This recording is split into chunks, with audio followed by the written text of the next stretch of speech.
Tumekuja kwa sababu ya mambo ya table banking. Sisi ni wataalamu wa table banking.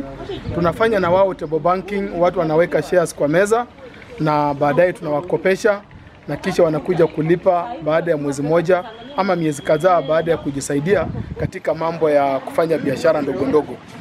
Lakini katika kazi hii challenges ambazo tunakutana nazo ni kwamba kwa meza wanachama wanaanza tu na pesa ndogo, kwa sababu kila mwanachama anaruhusiwa kuanza na shilingi 200 peke yake, na unagundua kwamba hiyo pesa ni kidogo, haitoshi wanachama wetu kuwakopesha kufanya biashara.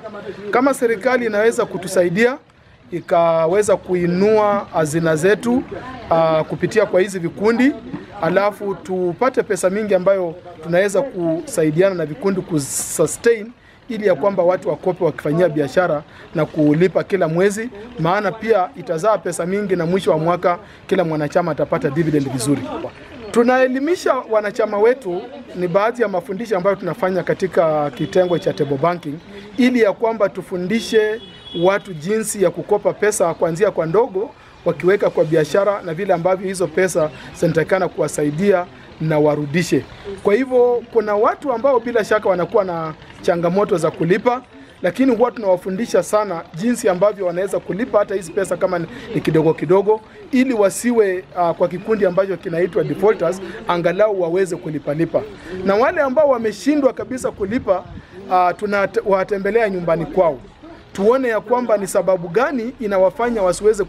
Kuna mashirika ambayo tuna partner, haswa kuna Shabiki Sacco ambayo ni partner wetu mkuu, na wakati tunakimbia kidogo kidogo, tuna partner wetu ambaye ni Shabiki Sacco, yeye pia anatupatia pesa mkopo kidogo.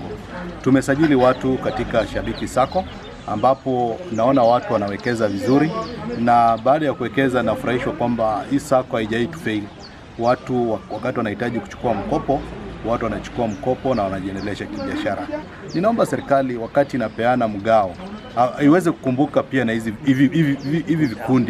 vikundi vya ushirika, kwa sababu ndio wale wanakaa karibu sana na mwananchi pale chini, yule mpiga kura. Kama Shabiki Sacco, chama cha ushirika hapa Busia, tunaendelea kufungua matawi na kufungua nafasi ya kuwaruhusu members wengi kuingia.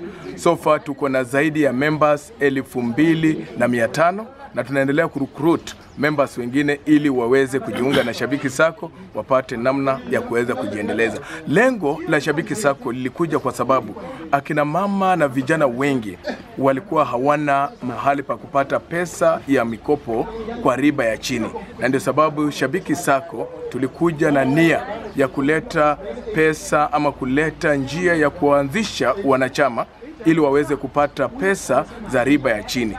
Ombi langu kwa serikali ni kwamba kupitia wizara ya vyama na mashirika ama wizara wa mashirika ya vikundi vidogo vidogo, tafadhali mtusaidie ili pesa hizo kama Hustler Fund, Uwezo Fund zikuja hapa mashinani. Kile tumegundua kwamba hawa wamama wako na nafasi ya kufanya biashara, wako na nafasi mzuri katika barabara hii ya kuendesha biashara ndogo ndogo, lakini fedha ndio kidogo. Na hata sisi kama shirika ama vyama vya ushirika tuna pesa, lakini hatuwezi kuwatoshelesha. Unapata pesa zetu ni kidogo, watu wakikopa watu 10, 20, 50, pesa inapungua.